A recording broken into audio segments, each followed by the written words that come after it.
Hello dear students, welcome to ES Digital.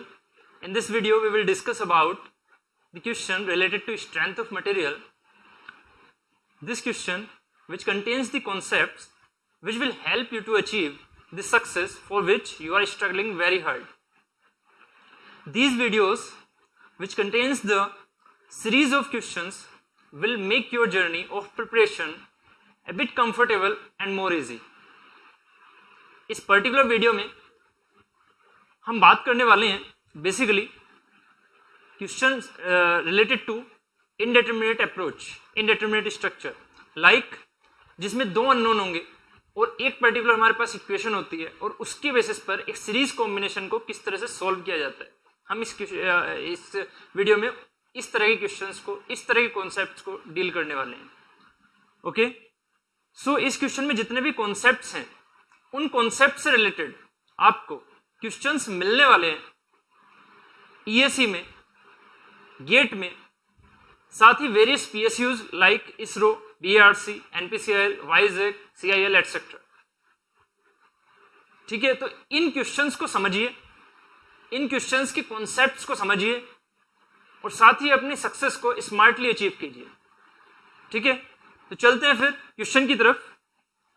Question is a prismatic bar is fastened between two rigid walls at A and B and subjected to loads as shown in figure below. Determine the reactions at support. Okay, assume ES upon EC equal to 2. Assume ES upon EC equal to 2. So firstly यहाँ पर हम पहले diagram draw कर लेते हैं. ठीक है, diagram draw कर लेते हैं. डायग्राम कुछ इस तरह से दिया हुआ है.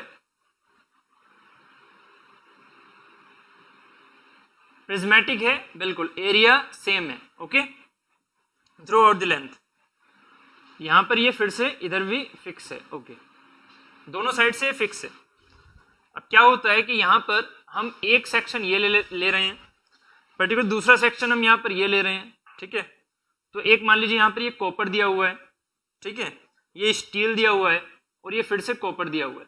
लेंथ देख लेते हैं. लेंथ दी हुई है यहाँ पर 100 mm, ये आपको 100 mm दी हुई है. ये यहाँ पर 200 mm दी हुई है. ठीक है, ये यहाँ पर 300 mm दी हुई है. ओके, नाउ फोर्स दिया हुआ है 15.5 किलो न्यूटन. ऐसे ही यहाँ पर फोर्स दिया हुआ है 34.5 किलो न्यूटन. ओके, नाउ ये पॉइंट्स हैं A, then B, then C, then D. Okay, देखिएगा A, B, then C, then D. Okay, now यहाँ पर रिएक्शंस RA एंड RB को इन्होंने शो किया हुआ है, बट बेसिकली हम बात करेंगे यहाँ पर कि किस तरह से हम रिएक्शंस को लेके चलते हैं. गिवन क्या है यहाँ पर? गिवन देखिएगा, गिवन है ES अपॉन EC, गिवन है ES upon EC equal to 2. Given है ES upon EC equal to 2, meaning modulus of elasticity जो स्टील की है divided by modulus of elasticity of copper equal to 2. ये आपको given है. ठीक है, अब इस तरह के क्वेश्चंस को हम किस तरह से करते हैं, ठीक है, उसके कॉन्सेप्ट्स को समझिएगा. ठीक है, अभी तक जो जितने भी हमने प्रीवियसली जो हमारे पास वीडियोस हैं, जो हमने क्वेश्चन सीरीज ऑफ क्वेश्चंस में जो हमने क्वेश्चन डिस्कस किए हैं, उसमें मैंने आपको अच्छे समझाया कि बेसिकली जो डेल्टा होता है उसकी जो वैल्यू होती है PL अपॉन AE, ये किस फॉर्म में लगती है. जब यहाँ पर P क्या हो, प्योर एक्सियल लोडिंग हो, L क्या हो, लेंथ हो. जहां पर हम बात कर रहे हैं थ्रू आउट द लेंथ की बात है, तो वहां पर उस लेंथ के पर्टिकुलर लेंथ के लिए जो P है वो प्योर एक्सियल लोडिंग होना चाहिए. सेकेंडली A जो है वो हमारा प्रिज्मेटिक होना चाहिए एट दैट पर्टिकुलर लेंथ. ठीक है, नेक्स्ट E जो है वो हमारा सेम मटेरियल होना चाहिए ऑन दैट पर्टिकुलर लेंथ. ठीक है, तो यहाँ पर जो डेल्टा है वो यहाँ पर आपका डिफॉर्मेशन प्रोड्यूस करता है, डिफॉर्मेशन को दिखाता है कि कितना डिफॉर्मेशन आ रहा है. ठीक है, अब जैसे हमने बात की थी, अगर मान लीजिए आपसे मैं ये क्वेश्चन पूछ लेता कि 3 यहाँ पर सेक्शन है. ठीक है, और यहाँ पर मान लीजिए एक फोर्स लग रही है P1 और ये फोर्स लग रही है मान लीजिए P2. ठीक है, P1 की वैल्यू मान लीजिए 5 किलो न्यूटन है, P2 की वैल्यू मान लीजिए 10 किलो न्यूटन है. ठीक है, ये दो फोर्सेस लग रही हैं. तो यहाँ पर आप सिंपल यहाँ पर रिएक्शन की वैल्यू निकाल सकते थे. और रिएक्शन की वैल्यू कितनी होती है हमने लास्ट क्वेश्चन में डिस्कस किया हुआ है अच्छे से, कि हमारे पास जो टोटल फोर्स होती है एक डायरेक्शन में, उसी के अपोजिट लग रही होती है रिएक्शन. तभी तो ये बॉडी किस में आती है, इक्विलिब्रियम में. हमारे लिए सबसे मेन थिंग होती है, सॉरी, सबसे मेन थिंग होती है इक्विलिब्रियम में आना, स्टेबिलिटी अटेन करना, ठीक है, स्टेबिलिटी अटेन करना और इक्विलिब्रियम में रहना, ठीक है। तो इसका मीनिंग क्या हुआ कि यहाँ पर जो रिएक्शन प्रोड्यूस हो रही है वो क्या होगी, रिएक्शन इक्वल टू हो जाएगी P1 प्लस P2।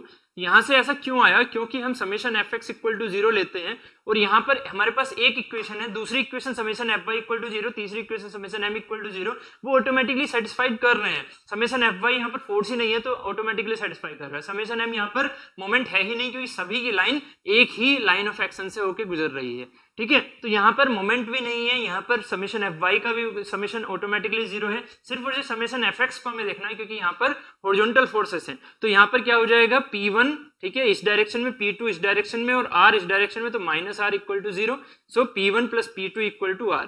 तो हमारे पास जो ये इक्वेशन आती है बेसिकली वो यहाँ पर एक इक्वेशन से एक अननोन है, आराम से निकाल सकते हैं। तो R की वैल्यू यहाँ से क्या हो जाएगी, 5 प्लस 10 15 का इधर फोर्स लग रहा है, एक्सटर्नल फोर्स लग रहा है इधर की ओर, तो इस बॉडी पर रिएक्शन कितनी लग रही होगी, 15 का बैकवर्ड, 15 की रिएक्शन इस पर लग रही होगी बैकवर्ड, ठीक है। ये हमने कॉन्सेप्ट को अच्छे से प्रीवियस क्वेश्चंस में देखा हुआ भी है। बट अगर मैं आपसे कह दूं कि अब ये कॉन्सेप्ट इस तरह का है, अब ये क्वेश्चन इस तरह का है कि आपके पास दो अननोन आ जाते हैं। अब आप सोचिएगा, अगर आपके पास दो अननोन आ जाते हैं तो इसी क्वेश्चन से हम लेके चलते हैं। अगर आपके पास दो अननोन आ जाते हैं, मीनिंग क्या हुआ कि यहाँ पर एक फोर्स ये है, एक फोर्स ये है, तो आप ऐसा नहीं बोलेंगे, आप ऐसा नहीं बोलेंगे कि 15.5 के अपोजिट यहाँ पर रिएक्शन लग रही है और इसकी वैल्यू कितनी होगी 15.5। अगर कोई भी स्टूडेंट ऐसा सोच रहा है तो समझ लीजिए आप गलती कर रहे हैं, ठीक है। ऐसा नहीं है, क्यों क्यों अब आप सिंपल सा सोचिएगा, ये तीन, यहाँ पर ये तीन है, तीन मेंबर सोच लीजिए, ठीक है, तीन मेंबर हैं, 3 पर्सन है, वो 3 पर्सन एक दूसरे का मतलब हाथ पकड़े हुए इस तरह से खड़े हुए हैं, ठीक है, समझिएगा इस चीज को। आपके प्लेन में वो 3 पर्सन यहाँ पर खड़े हुए हैं, लाइक ऐसे, ठीक है, यहाँ पर ये पर्सन, यहाँ पर ये पर्सन, ठीक है, ये इसका हाथ पकड़े हुए, ये इसका हाथ पकड़े हुए। अब सोचिएगा इस चीज को, अब सोचिएगा इस चीज को कि यहाँ पर अगर मैं इस पर्सन पर फोर्स लगाता हूं ऐसे, इस पर्सन पर फोर्स लगाता हूं ऐसे, तो क्या ये फोर्स इस पर ट्रांसमिट नहीं होगी, क्या ये फोर्स इस पर इफेक्ट नहीं डालेगी, क्या वो सिर्फ और सिर्फ इसी पर इफेक्ट डालेगी, क्या वो सिर्फ और सिर्फ इसी पर इफेक्ट डालेगी, नहीं ना, क्योंकि ये इससे ज्वाइंट है और ये इससे ज्वाइंट है, तो इसका मतलब थर्ड पर भी इफेक्ट आएगा। ऐसे ही अगर मैं 15.5 किलो न्यूटन का सिर्फ और सिर्फ यहाँ पर इफेक्ट देखता हूँ कि यहाँ R1 की वैल्यू 15.5 आएगी बस, तो क्या आप 34.5 को नेग्लेक्ट मान रहे हो क्या इस कॉपर के लिए, क्या आप 34.5 के इफेक्ट को नेग्लेक्ट मान रहे हो इस कॉपर के लिए, नहीं ना, क्योंकि 34.5 का मीनिंग हुआ कि आपने यहाँ इस वाले पॉइंट पर फोर्स लगा दिया ऐसे, तो क्या इस बॉडी पर इफेक्ट नहीं आया, बिल्कुल आया। तो जो इसके ऊपर इफेक्ट आया वो कहीं ना कहीं इसके ऊपर भी तो दिख रहा होगा ना। जब ये इधर की ओर जाने की कोशिश करेगा तो ये इसको भी तो अपने हाथ की वजह से इधर की ओर लेके जाने की कोशिश करेगा। तो अब यहां पर आप समझ सकते हैं कि 34.5 का भी इफेक्ट है इसके साथ, तो आप R1 की वैल्यू डायरेक्टली 15.5 नहीं रख सकते। पहली बात ये क्लियर रखिएगा, 15.5 डायरेक्टली यहां पर ये नहीं आ सकती, पहली चीज। दूसरी चीज, आपने फिर ये कैसे मान लिया कि R1 की वैल्यू हमेशा इधर की ओर होगी, R1 की वैल्यू इधर भी तो हो सकती है। हाँ बिल्कुल हो सकती है। आप इस चीज को अपने से एज्यूम कीजिए कि R1 या तो ऐसे होगा या R1 ऐसे होगा। आप इस चीज के लिए इंडिपेंडेंट है, बिल्कुल आप इस चीज के लिए इंडिपेंडेंट है, मैं कह रहा हूं, ठीक है। दूसरी बात, ठीक है, दूसरी बात, कॉन्सेप्ट कह रहे हैं बेसिकली, मैं तो कह ही रहा हूं, कॉन्सेप्ट कह रहे हैं, ठीक है। तो यहां पर क्या है, दूसरी बात, यहां पर ये जो रिएक्शन आएगी इस पर भी आप मान सकते हैं R2 इस डायरेक्शन में या फिर R2 इस डायरेक्शन में, ठीक है। ये या है और है, ऐसा नहीं है कि दोनों ही एक साथ लगा दो, दोनों एक साथ लगा दो तो कैंसिल हो जाएगा भाई, फायदा क्या लगा फिर, ठीक है। तो ये दोनों और की कंडीशन है, ठीक है, या तो आप ऐसे मानेंगे या ऐसे मानेंगे। बट जब आपने क्वेश्चन में एक पर्टिकुलर डायरेक्शन ले ली तो ऐसा नहीं है फिर उस क्वेश्चन में बार बार डायरेक्शन चेंज करते रहोगे ना। आपने एक डायरेक्शन ले ली, एक डायरेक्शन फिक्स कर ली, दोनों की एक एक डायरेक्शन फिक्स कर ली, उसके बाद जो क्वेश्चन आप सोल्व करेंगे, उसके बाद वो पर्टिकुलर क्वेश्चन आप उसी तरह से सोल्व करने वाले हैं जैसे आपने डायरेक्शन ली है। हाँ, अगर आपकी R1 की वैल्यू का मैग्नीट्यूड निगेटिव आ जाता है तो इसका मीनिंग हुआ जो आपने डायरेक्शन चूज की है उसकी डायरेक्शन की अपोजिट हमें रखनी पड़ेगी। अगर R2 की वैल्यू निगेटिव आ जाती है तो इसका मतलब यह हुआ है जो आपने चूज की है R2 की डायरेक्शन उसके अपोजिट है। R2 की वैल्यू निगेटिव आए, मैग्नीट्यूड निगेटिव आए, ठीक है। तब चलिए, तो यहां पर एक काम करते हैं, अपनी एक गट फीलिंग के साथ, ठीक है। ऐसा नहीं कि हाँ ऐसा होगा, आप एक गट फीलिंग ले सकते हैं कि जो पर्टिकुलर आपने पार्ट लिया हुआ है उस पार्ट पर आप देखिए 15.5 ऐसे लगा हुआ है, तो हो सकता है R1 ऐसे हो सकता है R1 अपोजिट लग रही हो, ऐसा हो सकता है, 100% श्योर नहीं है अभी, ठीक है। तो आपने क्या किया यहाँ पर R1 ऐसे ले ली, R2 के लिए 34.5 ऐसे लग रहा है, इफेक्ट इसका भी आएगा, बट मैं यहाँ पर सोच रहा हूँ ऐसे ही एक तो डायरेक्शन लेनी पड़ेगी ना, तो एक डायरेक्शन आप नॉर्मली इस तरह से ले लो कि आपकी R2 की वैल्यू हो सके तो पॉजिटिव निकल के आए, ठीक है। तो R2 मैंने ऐसे मान लिया, ठीक। तो ये मैंने दोनों डायरेक्शन यहाँ पर इस तरह से मान ली, और ये लाइन ऑफ एक्शन से जा रही है, ठीक है। वो अब ऐसा तो है नहीं चाहिए मैं एक ही चीज से आपको दोनों चीज दिखा दूंगा। तो ये सेंट्रोइड से ही होके जा रहा है, R2 आपका सेंट्रोइड से ही होके जा रहा है, इसके यहाँ से ही जा रहा है, ठीक है। ऐसे ही R1 भी यहीं से जा रहा है। तो अब देखिएगा, अब मैंने यहाँ पर R1 R2 की बात की, तो हमारे पास क्या है, हमारे पास समेशन fx है, समेशन fx इक्वल टू 0 कीजिए। अब देखिएगा समेशन fx इक्वल टू 0 का मीनिंग क्या हुआ, आप यहाँ पर कैसे देख रहे हैं, R2 क्या है, R2 फिक्स सपोर्ट की तरफ है, जबकि यहाँ से R1 फिक्स सपोर्ट से बाहर जा रहा है। मेरी वर्डिंग पर ध्यान दीजिएगा, R1 यहाँ पर फिक्स सपोर्ट से बाहर की तरफ लग रहा है, जबकि R2 यहाँ पर फिक्स सपोर्ट की तरफ लग रहा है। तो एक काम कीजिएगा, यहाँ पर कभी भी कंफ्यूज मत होना कि जब हम यहाँ पर इक्वेशन लिखते हैं, जब हम यहाँ पर इक्वेशन लिखते हैं तो वो होती है फ्री बॉडी डायग्राम, वो होती है फ्री बॉडी डायग्राम। तो फ्री बॉडी कौन सी, ये पूरी इस बॉडी का हम ये समेशन fx इक्वल टू 0 इस बॉडी का लिख रहे हैं।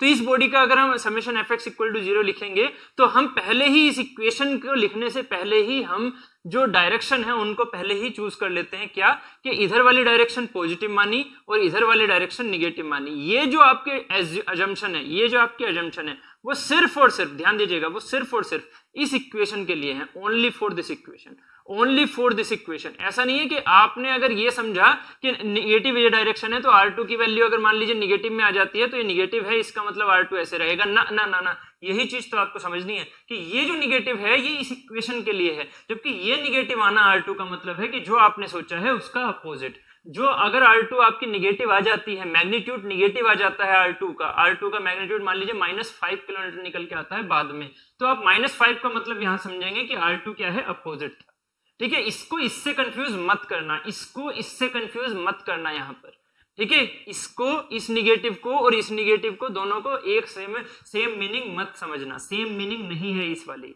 ये निगेटिव जब आएगा तो उससे ये पता लगेगा कि हाँ जो हमने सोचा था उसका अपोजिट है। ये निगेटिव क्या है, इस इक्वेशन के लिए सिर्फ, ठीक है। तो हमेशा याद रखिएगा इन चीजों को, ठीक है। छोटी छोटी चीजें होती हैं जो हमारा क्वेश्चन गलत करती है, ठीक है। तो इसलिए आपको ये अप्रोच समझ में आनी चाहिए पूरी अच्छे से। तो यहाँ पर क्या है, समेशन fx इक्वल टू 0। अब देखो इधर की डायरेक्शन में लगने वाले फोर्सेस कौन कौन से हैं, R1 क्या इधर लग रहा है, नहीं, 15.5 इधर लग रहा है, 34.5 इधर लग रहा है, तो 15.5 पॉजिटिव, 34.5 पॉजिटिव। अब देखो इधर की तरफ कौन से लग रहे हैं, R1 इधर की ओर लग रहा है -R1, R2 इधर की ओर लग रहा है -R2, इक्वल टू क्या होगा 0। तो यहाँ से क्या हो जाएगा, ये तो हमारी सिंपल एक इक्वेशन है ना, ये तो सिंपल एक इक्वेशन है, इसको आपको सोल्व करना पहले से ही आता है, ठीक है। तो उसके बाद क्या होगा कि R1 प्लस R2 की वैल्यू यहाँ से कितनी निकल के आ जाएगी, 50। R1 प्लस R2 की वैल्यू आ जाएगी 50 किलो न्यूटन में, ठीक है। तो ये हमारे पास हो गई एक इक्वेशन। अब एक बात बताइए, जैसे आपने इस क्वेश्चन के लिए किया तो यहाँ पर R की वैल्यू डायरेक्टली निकल के आ गई थी 15 किलो न्यूटन, क्योंकि एक अननोन था, बट यहाँ पर है 2 अननोन। अगर 2 अननोन है और एक इक्वेशन है तो फिर कैसे सोल्व कर पाओगे, तो हम जाते हैं फिर कंपैटिबिलिटी इक्वेशन पर, हम पहुंचते हैं कंपैटिबिलिटी इक्वेशन पर। और इसकी मीनिंग मैंने आपको पहले ही बताई हुई है, सबसे पहले क्वेश्चन में भी बताई हुई है, जो हमने पैरेलल कॉम्बिनेशन की बात की थी उसमें भी हमने बताई हुई है। तो कंपैटिबिलिटी इक्वेशन एक ऐसी इक्वेशन होती है जिसकी हेल्प से हम क्या करते हैं, एक अननोन में रिलेशन निकालते हैं और फिर उस रिलेशन के हिसाब से हम वो वैल्यू यहाँ पुट करके और आंसर निकाल सकते हैं, ठीक है। तो वो कंपैटिबिलिटी इक्वेशन यहाँ पर किस तरह से बनेगी उस चीज को देखो, क्योंकि दोनों सपोर्ट फिक्स हैं। हमेशा ऐसे क्वेश्चन पर ध्यान दीजिएगा, ऐसे क्वेश्चन गेट में बहुत पूछे जाते हैं, ठीक है।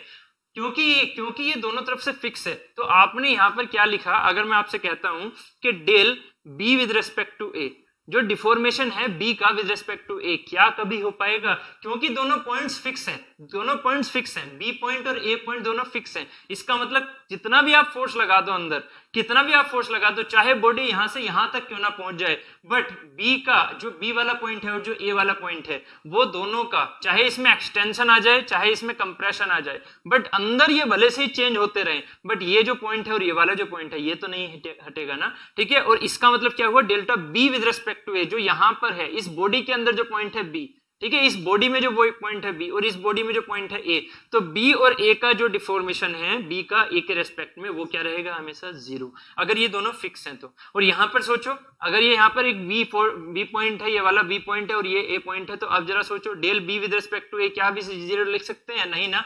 आपको दिख रहा है ना, P1 भी से एक्सटेंड करा रहा है, P2 भी एक्सटेंड करा रहे हैं, तो बी कहां पर पहुंच जाएगा, बी पहुंच जाएगा कहीं यहाँ पर, तो बी यहाँ पर पहुंच गया, बी डैश यहाँ पर हो गया, तो डेल बी ए क्या आएगा, पॉजिटिव, मतलब नॉट इक्वल टू 0, ठीक है। इसका मीनिंग क्या हुआ, इसका मीनिंग ये हुआ कि यहाँ फिक्स सपोर्ट है, इस वजह से हमें ये कंडीशन मिलती है और इसी कंडीशन के हेल्प से हम कंपैटिबिलिटी इक्वेशन को इजाद करते हैं। ठीक है। तो अब जरा देखिएगा, del B with respect to A हमने किया इक्वल टू 0। तो अब अगर मैं कहता हूं del B with respect to D, del B with respect to D, ये हो गया del B with respect to D. ये हमने पहले भी सीरीज कॉम्बिनेशन में समझा हुआ है कि जितने भी आपके पार्ट होते हैं उनमें हम क्या करते हैं, उनको हम अलग अलग पार्ट में डिवाइड करते हैं जिससे कि हम ये इक्वेशन लगा सकें। प्योर एक्सियल लोडिंग का मीनिंग अगर आपको समझना है तो प्रीवियस क्वेश्चन को देखिए, मैंने आपको अच्छे से समझाया हुआ है कि ये फॉर्मूला कहां पर लगता है। तो आपको पहले क्या करना होता है, इसमें आप डायरेक्टली ये फॉर्मूला नहीं लगा सकते हैं PL अपॉन ए। क्यों? क्योंकि यहाँ पर P फोर्स क्या है, प्योर एक्सियल लोडिंग नहीं है, यहाँ पर अलग अलग वैल्यूज आ रही हैं। एक जगह 34.5 इफेक्ट कर रहा होगा, एक जगह 15.5 की वैल्यू इफेक्ट कर रही होगी, एक जगह R1 इफेक्ट कर रहा होगा, एक जगह R2 इफेक्ट कर रहा होगा।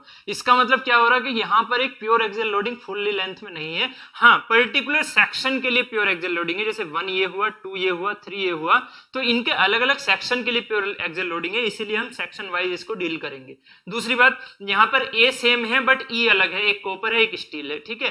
तो इसीलिए टोटल लेंथ के लिए, कितनी लेंथ के लिए, 600 mm के लिए, 600 mm के लिए हम डायरेक्टली ये फॉर्मूला नहीं लगा सकते। तो हम क्या करेंगे, पहले बी का with respect to D deformation देखा, फिर डी का विद रिस्पेक्ट टू सी देखो, del D with respect to C, फिर सी का विद रिस्पेक्ट टू ए देखो। तो ये सारी जो कॉम्बिनेशन है वो बराबर किसके हैं, वो बराबर है delta B with respect to A के। B with respect to A ये सबका समेशन है बराबर 0। अब ये समेशन ही रहेगा या निगेटिव हो सकता है, वो डिपेंड करेगा कंप्रेशन पर और टेंशन पर। तो जरा यहाँ पर देखिएगा इन थ्योरम्स को कि हम किस तरह से इन चीजों को लेके चलेंगे। तो वन बॉडी के लिए फ्री बॉडी डायग्राम बनाइए, वन बॉडी के लिए फ्री बॉडी डायग्राम बनाइए।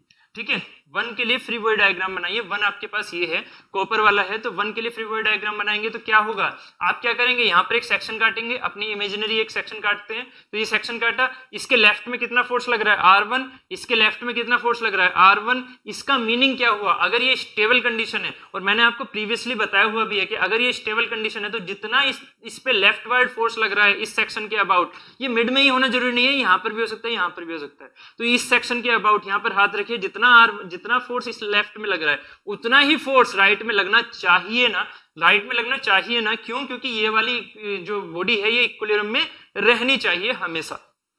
ठीक है। तो R1 और R1, ठीक है, बट क्योंकि ये सॉलिड बॉडी है तो इसमें R1 की वजह से क्या होगा, डिफॉर्मेशन। ठीक है। तो उसकी वैल्यू होगी R1 इंटू एल अपॉन ए, R1 इंटू एल अपॉन ए। ठीक है। तो यहां पर जो R1 आ गया, बट अब R1 का रिलेशन कुछ R2 से भी दिखेगा। कैसे, मैंने क्या कहा कि जो इस सेक्शन पर जो R1 इधर लग रहा है तो R1 की वैल्यू इधर भी आनी चाहिए ना मैग्नीट्यूड में, और कैसे आनी चाहिए, टेंशन में आनी चाहिए। इसका मतलब R1 की वैल्यू एज्यूम करो कि 10 है तो इस साइड वैल्यू भी 10 आनी चाहिए। ठीक है, इस साइड वैल्यू भी 10 आनी चाहिए। वो 10 आएगी तो हम उसे किस तरह से चेक कर सकते हैं कि इस पॉइंट पर जो एक्चुअल में फिजिकल जो फोर्सेस लग रहे हैं उन्हें देखो। 15 प्लस 34.5 कितना हो गया, 50 का आउटवर्ड, R2 का इनवर्ड। तो नेट इफेक्ट क्या हुआ, नेट इफेक्ट इस वाले सेक्शन पर क्या हुआ, नेट इफेक्ट इस वाले सेक्शन पर क्या हुआ, 50 माइनस R2। ये कितना इफेक्ट हुआ, 50 माइनस R2। ये चीज समझ में आई ना, 50 माइनस R2। क्यों?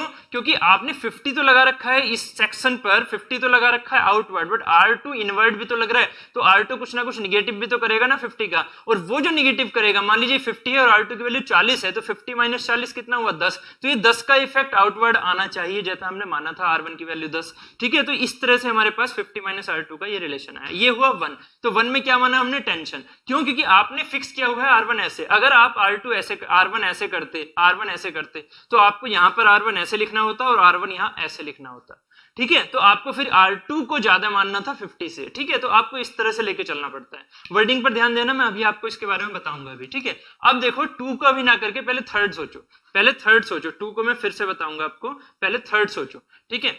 तो थर्ड में क्या होगा, थर्ड में आप यहाँ पर सेक्शन काटिए, यहाँ पर सेक्शन काटा, R2 किधर लग रहा है, इधर की ओर इनवर्ड, R2 इधर की ओर लग रहा है। ठीक है। तो क्या होना चाहिए, R2 इधर की ओर लगना भी चाहिए। बात ठीक है।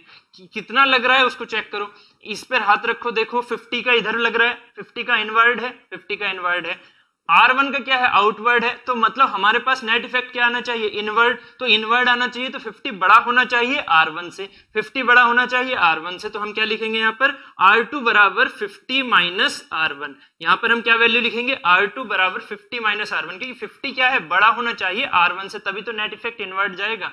तो 50 माइनस R1, ये हुआ हमारा थर्ड के लिए। अब देखिएगा सेकंड के लिए, सेकंड के लिए बहुत इंपॉर्टेंट चीजें हैं, जरा ध्यान से समझिएगा।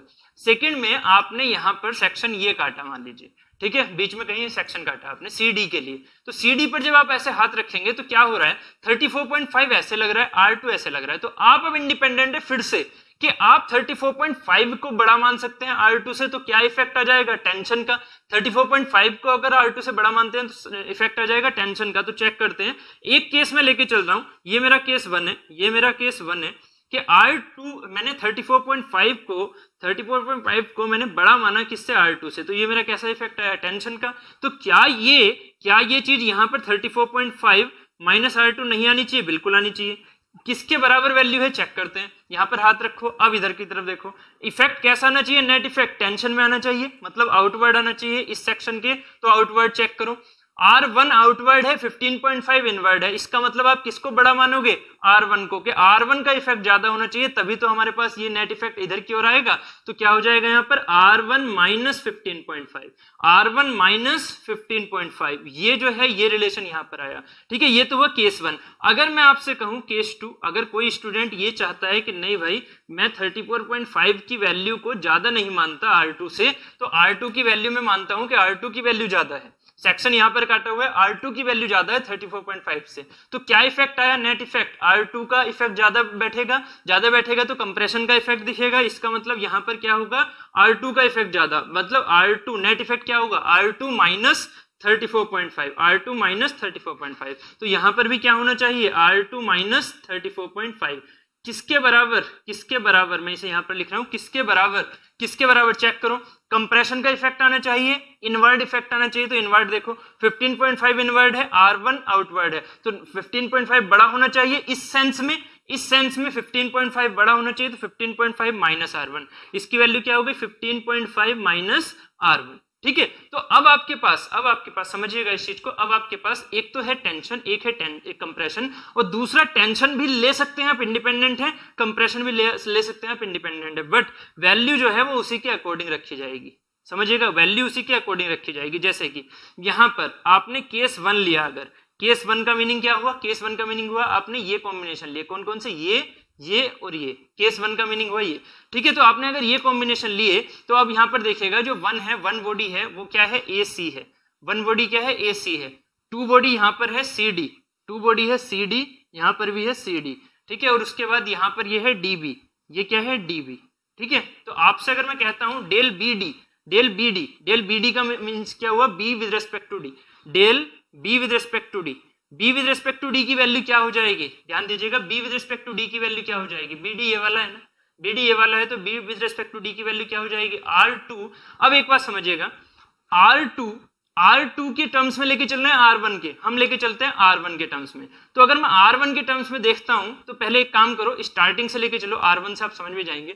Del C with respect to A बताओ, del C with respect to A क्या है, ये है del C with respect to A, C with respect to A कहां पर है, ये वाला है ना, ये वाला कॉलम, तो C with respect to A कितना आ रहा है, C with respect to A कितना आ रहा है, कैसा, टेंशन में, टेंशन का मीनिंग क्या हुआ, मैं पहले लिख रहा हूं यहाँ पर del C with respect to A, तो del C with respect to A मैं मान लीजिए यहां लिख रहा हूं ऐसे, del C with respect to A plus del C with respect to A plus, उसके बाद में लिख रहा हूं del C with respect to A, फिर del D with respect to C, ठीक है, del D with respect to C, फिर लिख रहा हूं मैं del B with respect to D, बस मैंने इसे उल्टा कर दिया, बराबर 0। तो अब जरा देखिएगा केस 1 में del C with respect to A, del C with respect to A में जो थ्रो आउट द लेंथ, ये जो लेंथ है ये कितनी है, CA की 100 mm, तो इस 100 mm में जो आपके पास एक्सियल फोर्स है वो कितना है, R1 है। अगर आप R1 के टर्म्स में लिखोगे तो R1 लिखोगे, अगर आप R2 के टर्म्स में लिखोगे, R2 के बराबर नहीं, R2 के टर्म्स में लिखोगे तो 50 माइनस R2 लिखोगे। मान लीजिए अगर R1 यहाँ 10 किलो न्यूटन का लग रहा है, तो 50 माइनस 40 लग रहा है,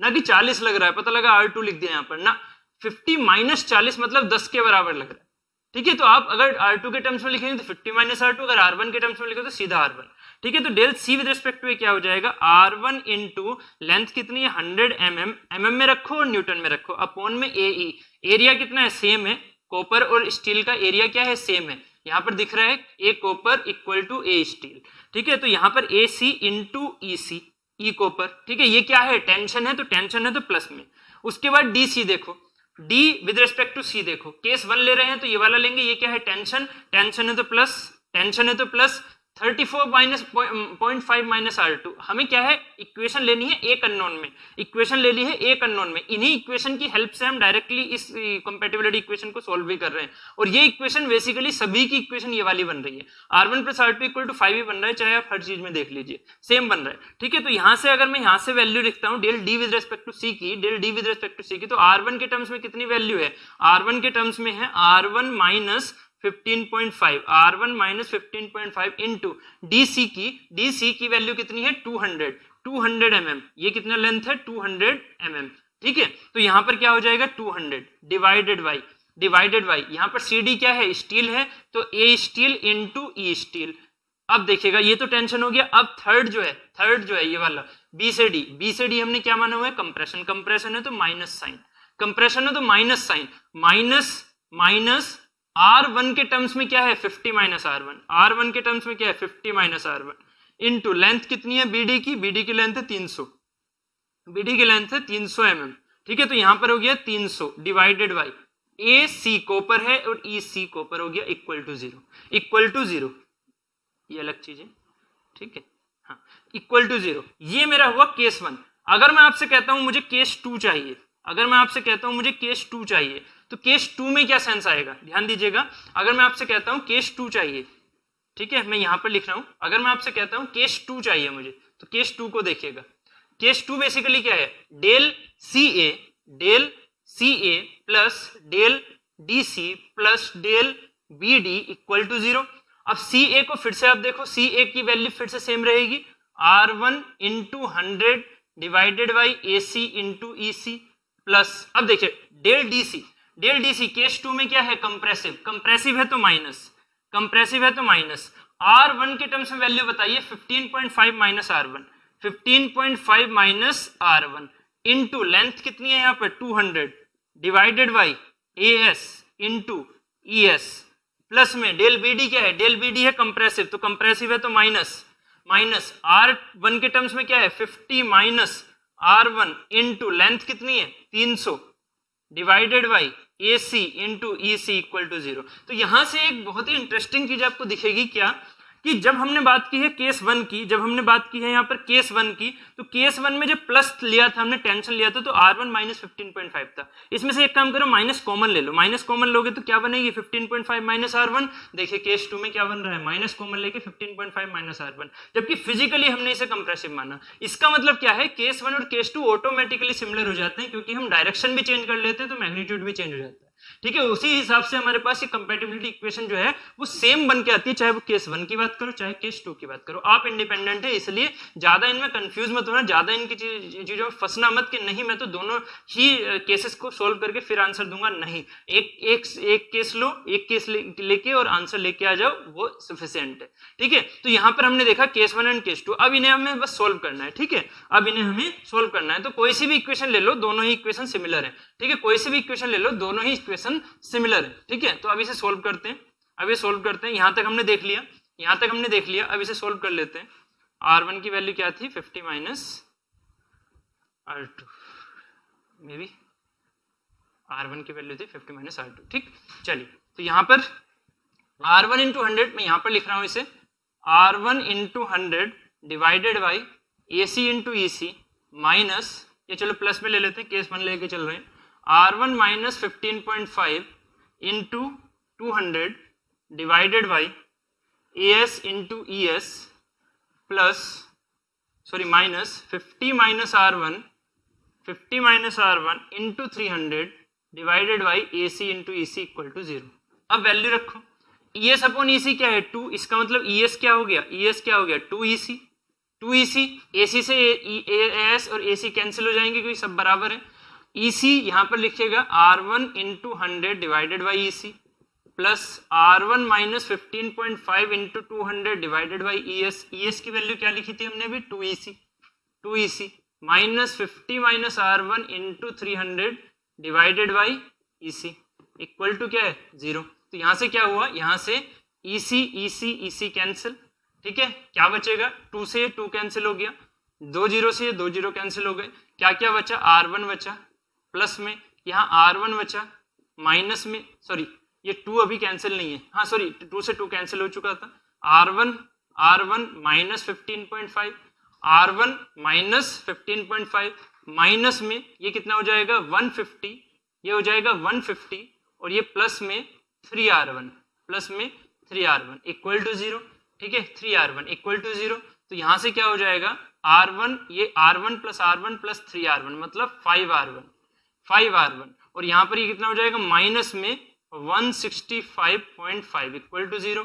सो 5R1 equal to 165.5 divided by 5, sorry यहाँ से 5 को मैंने इस तरह से सोल्व किया तो R1 की वैल्यू क्या आ जाएगी, यहाँ पर आ जाएगी R1 की वैल्यू 5313, ठीक, और 0.1 33.1, ठीक। तो R1 की वैल्यू यहाँ पर 33.1 किलो न्यूटन, ठीक है, R1 की value 33.1 kilo newton. Okay, now R2 की वैल्यू क्या हो जाएगी, R2 की वैल्यू R2 इक्वल टू किसी भी इक्वेशन में रख दो, किसी भी इक्वेशन में रख दो, सबसे सेम आएगी। तो R2 की वैल्यू यहाँ से इस इक्वेशन से रखते हैं तो R1 equal to 50 minus R2, so R2 equal to 50 minus R1, so R2 equal to 50 minus 33.1, so it will be around 16.9 kilo Newton.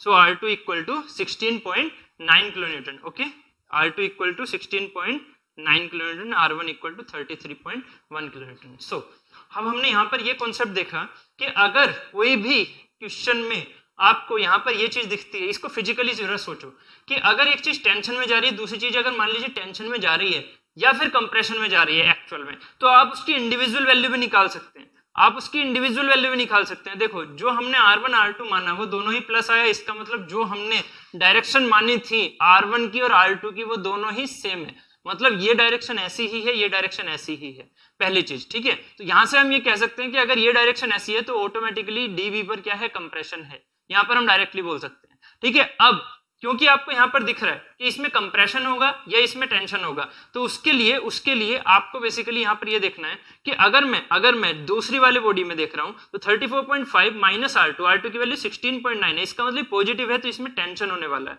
अगर R2 की वैल्यू आप 16.9 रखेंगे तो आप अब देखिएगा कि ये वैल्यू क्या आएगी, निगेटिव आएगी, तो ऑटोमेटिक डायरेक्शन क्या होगी, अपोजिट। इसका मतलब दो में क्या हो रहा है, टेंशन होने वाला है, दो में क्या होने वाला है, टेंशन होने वाला है। सिर्फ और सिर्फ कंप्रेशन किस में रहेगा, इसमें। फिजिकली समझ रहे हैं कि दो में टेंशन होने वाला है, वन में टेंशन होने वाला है, जो डिफॉर्मेशन रहेगा कंप्रेशन में वो इसमें रहेगा। इसका मतलब अगर मैं यहाँ पर इस चीज को फाइनली आपसे ये बोलता हूं कि ये बॉडी यहां तक पहुंच रही है और ये बॉडी जो यहां तक थी, डी तक थी और ये यहां पर ऐसे मान लीजिए ब्लैक से मैं दिखा रहा हूं जो इसका इनिशियल था, फाइनल में ऐसे बोल रहा हूं कि सी जो ए से सी तक है वो यहां तक पहुंच गया, सी से डी वाली जो डिफॉर्म हुई वो यहां तक पहुंच गई, तो ऑब्वियस है डी से बी वाली क्या हो गई, कंप्रेस हो गई। बी नहीं जाएगा, बी अपनी पोजीशन से हटेगा ही नहीं क्योंकि फिक्स सपोर्ट है। तो यहां से ऑब्वियस है कि ये जो चीज है, जितना इसमें टेंशन आया था, जितना इसमें टेंशन आया, इसका मतलब एक फॉर्मूला आप ये भी याद रख सकते हैं, del total elongation equal to del total contraction. आप इसको डायरेक्टली ऐसे भी याद रख सकते हैं।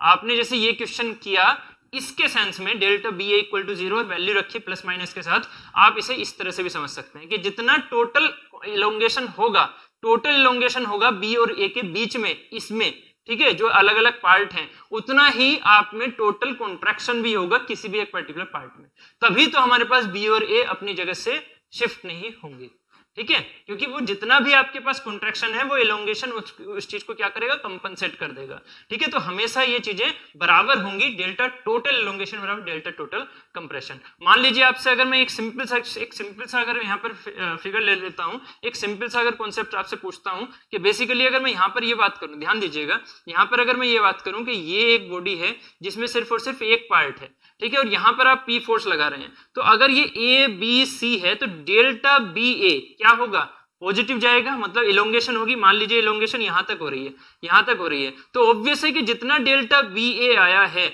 उतना ही डेल्टा बी सी हो गया ना, क्योंकि बी इधर की तरफ शिफ्ट हो रहा है, तो बी और सी में क्या हुआ, कंप्रेशन, उतना ही क्या होगा, delta B with respect to C compression होगा। तो डेल्टा बी ए को हम क्या बोलेंगे, इलोंगेशन, और यहाँ पर डेल्टा बी सी को क्या बोलेंगे, कंप्रेशन, डेल्टा बी सी को क्या बोलेंगे, कॉन्ट्रैक्शन, ठीक है। तो यहां से हम ये चीज बोल सकते हैं कि delta B A equal to है डेल्टा बी सी के, ठीक है। तो चाहे तो आप इस सेंस में लेके जाइए मैग्नीट्यूड के, चाहे आप लेके जाइए डायरेक्शन के सेंस में। आप डायरेक्शन के सेंस में इजीली इसे सोल्व कर सकते हैं, तो आप डायरेक्शन के सेंस में चलिएगा, ठीक है। तो इस तरह से हमने इस क्वेश्चन को सोल्व किया और इससे रिलेटेड जितने भी कॉन्सेप्ट है उन चीजों के ऊपर हमने बात की, ठीक है। आप और डेप्थ में इन चीजों के बारे में जानना चाह रहे हैं और ज्यादा हम इस क्वेश्चंस को डिस्कस करना चाह रहे हैं, तो आप प्लीज कमेंट बॉक्स में यहाँ पर कमेंट्स लिख दीजिए। जो भी आपके जिस तरह के भी इससे रिलेटेड क्वेश्चंस हैं उन क्वेश्चंस को यहाँ पर लिख दीजिए, मैं उन चीजों को सोल्व भी कर लूंगा और जो भी आपकी प्रॉब्लम होगी उस चीज को हम रिजोल्व करेंगे, ठीक है। साथ में आप इसके बारे में और ज्यादा अच्छे से जानना चाहते हैं तो आप ऐप पर जाकर वीडियोस को देख सकते हैं, ठीक है, इजीली एक्सेसिबल है। साथ में आपको टेलीग्राम चैनल ज्वाइन कर लीजिए, ठीक है। उस टेलीग्राम चैनल पर आपको ईएस का टेलीग्राम चैनल, ठीक है, उस पर आपको बेसिकली ये इससे रिलेटेड क्वेश्चंस अपलोड होते रहते हैं, ठीक है। उन क्वेश्चंस को आप सॉल्व कीजिएगा और कोई भी क्वेरी है आप कमेंट सेक्शन में जरूर लिखिएगा, ठीक है। तो क्वेश्चन लगाते रहिए, स्ट्रगल करते रहिए, क्योंकि जब तक आप हार्ड वर्क नहीं करेंगे, जब तक आप क्वेश्चंस नहीं लगाएंगे, गेट में सिलेक्शन होना बहुत मुश्किल है, ठीक है। तो कीप वॉचिंग, थैंक यू।